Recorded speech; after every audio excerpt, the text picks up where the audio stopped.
Il Respiro del Tempo vuole essere una serie di documentari che mirino a raccontare il territorio siciliano dal punto di vista dei suoi beni culturali, ambientali e delle sue eccellenze. Il filo conduttore è Montecuccio, insieme alle variegate storie che ha custodito la vetta più alta di quella che fu la Conca d'Oro in Sicilia.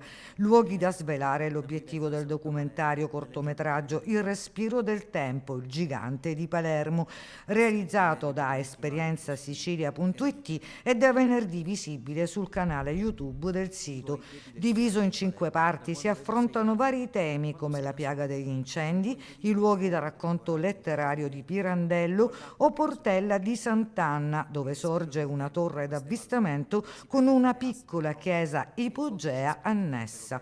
Nei video ci sono anche interventi di vari esperti come Salvatore Buccheri, attivista e promotore della candidatura FAI di Montecuccio, della guida naturalistica Davide Mangano e di Fra Angelo Licalzi dell'Ordine dei Francescani, racconti di storie e persone per far rivivere luoghi troppo spesso lasciati ai margini della memoria. L'intento finale è quello di creare una videoteca online che costituisca una sorta di mosaico vero e proprio, dove ogni tassello è costituito dal racconto esperienziale di ogni luogo.